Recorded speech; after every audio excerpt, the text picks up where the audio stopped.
Welcome back everyone to Punny Plays Minecraft Welstopia, and today we are going to attempt the air node, assuming I can get down this place.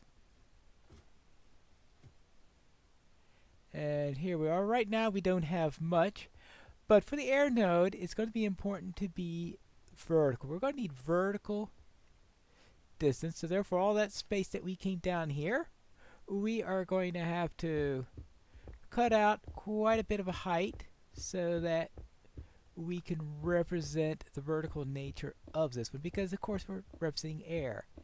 And the diamond block that we're going to have for this one is going to be placed way up at top, so that you would have to do a little bit of a parkour in order to get here, because air node.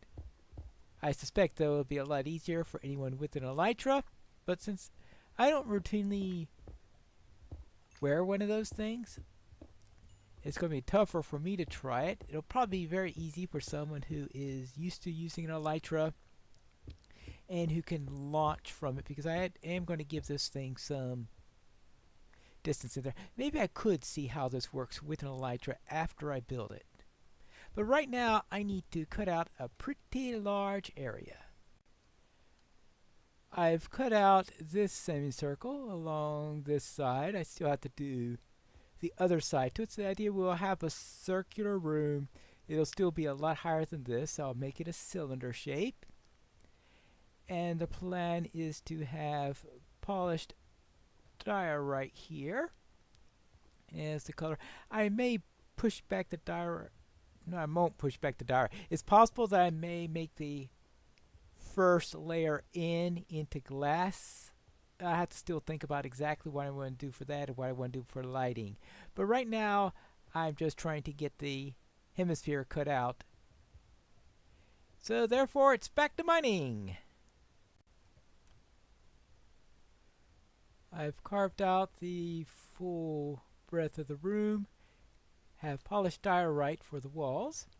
Now on the floor I am using a pattern where I have glass on the outside, glass in the middle with polished diorite below that, quartz surrounding the glass area, and then stone slabs in the middle there. And I think that adds a little bit of interest here, because we don't want this to be too samey.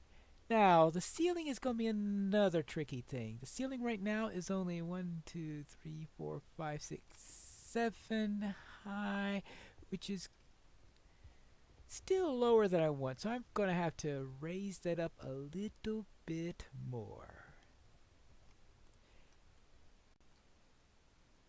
I have pretty much finished everything here, so all I have left to do is, what if I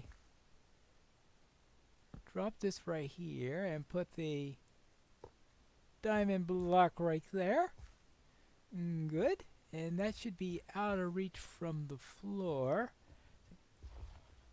Now I think I can now... Right? Yeah. Okay, you could... Well, that's not going to work then, because you can reach it by jumping. And I don't want to make it that easy. Let's take this down. Take that down. And how about then we put the block directly there. But we will need to have a little light around it just to highlight it a bit. Good.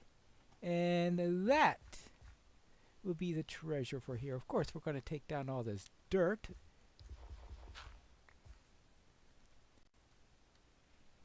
And here we are.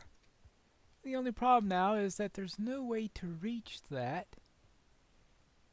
And I have to figure out a way to do that. If there's some parkour-ish way in which I maybe could get them up there, maybe glass or something like that. But you don't want to make it easy either, because it looks like there's probably only 2 blocks from being able to reach that. So I have to think about the best way of handling that, or just leave that as a puzzle to the player. Now, of course, Yeah, I know, they'll probably just do that, which trivializes the whole thing. But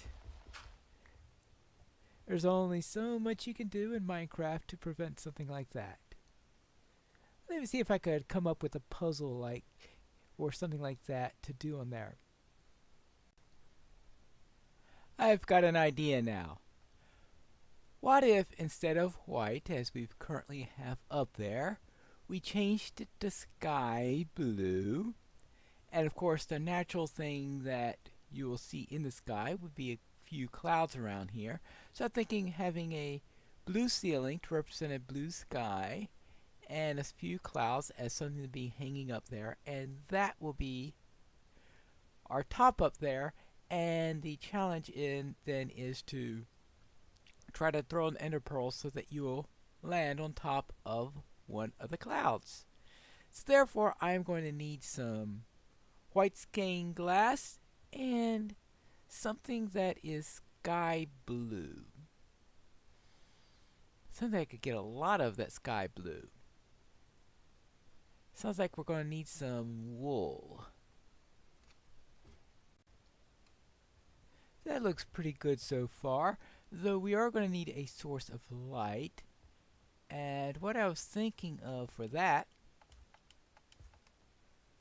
was, of course, if we got this as a sky, then a little sunlight will help. So I was originally, of course, planning just to have the whole thing as sky around the diamond. But what about if we had light instead? Thus, with glowstone representing our sun there, and that gives us a nice sky blue for the rest of the ceiling. Yeah, I think that will work. Yes, that's much better. Good. So now we have a nice blue sky around here. And now it means to add some clouds. And that means white stained glass. And I'll put a cloud right around here. Maybe I should have left my scaffolding up. And I want to get onto the center, get some white stained glass where we can put it up there. It has to be too lower than the ceiling, I think, in order to allow us to allow the user to be able to come down. So let's see. We have one there, two there, so we could put the cloud layer right there. I have some glass on me, so just need a little bit of bone meal. I can get some white stained glass. Bone meal. Now let's create our little cloud layer and see how that works.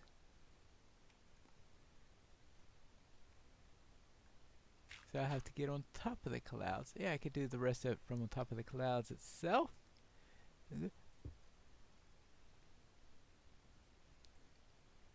Now, of course, clouds could take on many shapes. Hey, maybe I could make it like a weasel. Methinks it's a weasel, or whatever Hamlet says there. There we go. I think that will take care of that.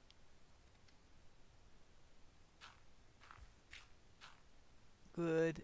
Let's take this down and have a look at it. Let's see if it looks anything vaguely like a cloud in the sky. I know it's not going to look perfect, but it should do. It should do. A little floaty cloud in there. Okay, it's a bit representational, but of course the puzzle here is ender pearling up to the top of that. which I am able to do. Yay! Good. And no endermites either. There we go. Done. That is the air node. So that means heading on to Earth. For the Earth node, I have this 3-wide corridor leading into a 15 by 15 room. You can see the ceiling is only 3 high. And no, you're not going to be coming into this big, large room here because I'm going to be turning this into a maze. And this particular maze is going to have a diamond block right smack in the middle. But right there, I think. 1, 2, 3, 4. 1, 2, 3, 4, 5, 6. Oops, that's the middle right there. We go right in the middle, you have this, and we are going to have a maze leading all the way to here that you need to navigate in order to get there. Now I'm going to start out this maze by creating the outline around. Now we're going to have this right here around the block, so you enter into the chamber right here, and then we're going to have it start right over here, go along this way. So what I'm going to do is I'm going to map out this maze because I'm sure we're going to have about 5 or 10 times in which I'm going to put something in the wrong place, redo it, adjust it, and everything like that, trying to come up with a nice pattern for the maze to stymie anyone who dares to try to claim the treasure of this location. The path for the maze is outlined in dirt, and I will be placing walls wherever you see stone here. So therefore I think I've got exactly what I'm looking for here. I'll have stone brick for the walls all the way through, dirt for the floor, ceiling. How about andesite for the ceiling? Maybe something to do with the andesite. Let's see how that looks. Do I have any andesite with me? A little bit here. See how that looks. That's stone. That's andesite. All right, there you go.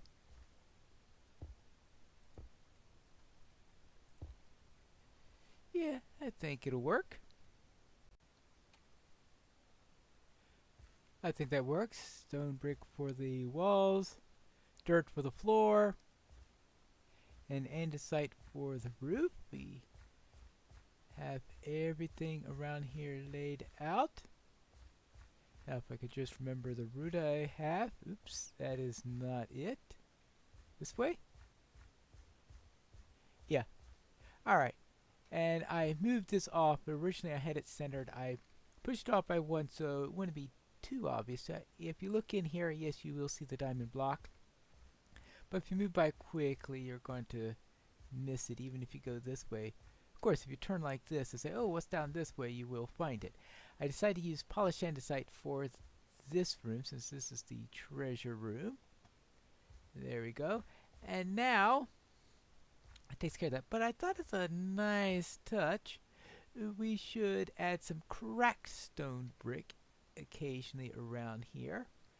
I have only 64 of these. Of course, I could make more of them since it's just a matter of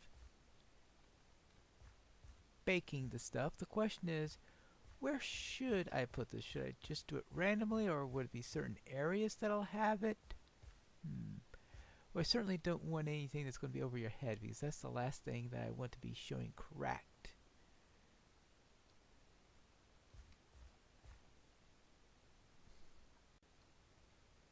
since it's unlikely that one will place it randomly, because whenever I see someone say they're placing things randomly, they place something randomly and then they start seeing patterns in it, but because we always see patterns when things are random, and if it doesn't have a pattern, it probably means it's not really random. That's one of those things about how random works. It looks like there's a pattern when it's random, and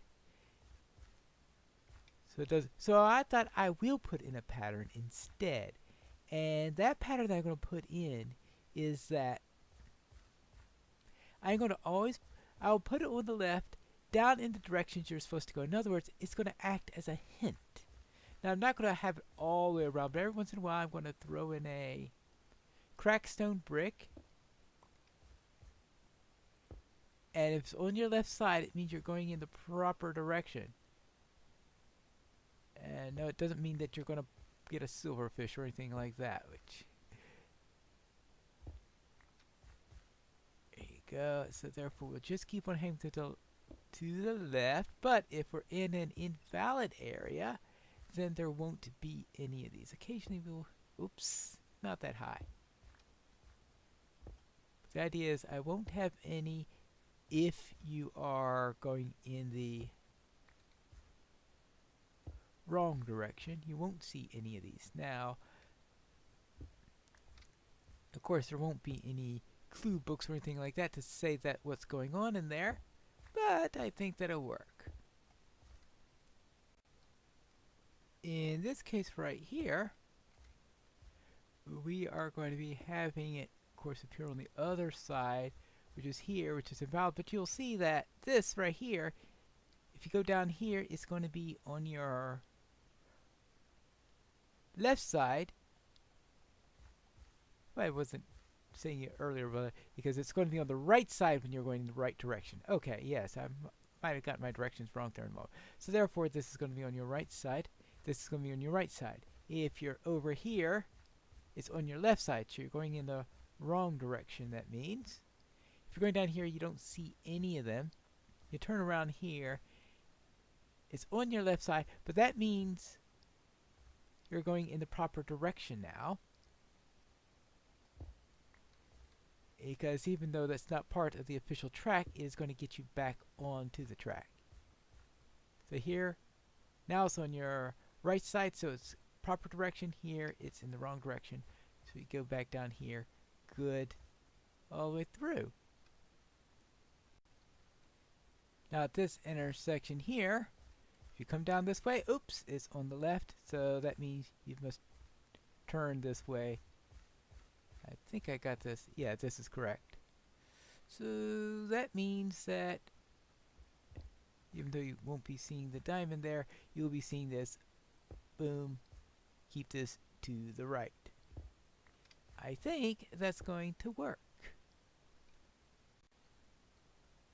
I should note it's not quite as effective in getting out of here again, because you say, oh, let's keep it to the left. Let's keep it to the left. It's on the left. It's on the left. It's... Oops. So therefore, it does not work in trying to get back out. It's just a signal on how to find the treasure when you are going in. And that just leaves the matter of lighting. And the only thing I could think of for lighting at the moment will be jack-o'-lanterns. I can't think of any good lighting that's going to work here. Now, I may just leave it to torches, like what I have now, but just in case, what I'm going to do is I'm going to be putting jack-o'-lanterns. Say at intersections would be nice places to put them. Assuming things don't get too ugly in the matter. I think it doesn't work too poorly. I just don't want this to turn into a mob spawner. So what I'll do is I'll just put a jack-o'-lantern in every intersection. If I have a very long stretch, then I'll also put one there. I don't want to put them at some intersections and not others, because that may be construed as a clue. So therefore, every single intersection or every single turn is going to have a jack-o'-lantern. I think it's all complete. I now have it lit up. I have my clue. I have everything looking nice and well. Good. Of course, if I could actually follow my own clue, then I'll be fine. There we go. Diamond block, earth node, all complete. And that's the fourth node because we had one last time. We did the fire and the water nodes, and this time we did the earth and air. So that concludes all 4 nodes from here, and what's there left to do? I think the build is complete. I'm going to ponder on this, see if there's anything else that needs doing, anything else that needs touching up, and anything else that's worth an episode, and next time I'll either work on whatever I feel needs still to be done, or we'll be doing a grand tour of the base. But whichever one, that'll be for next week in the next episode of Pineleaf Plays Minecraft Welstopia.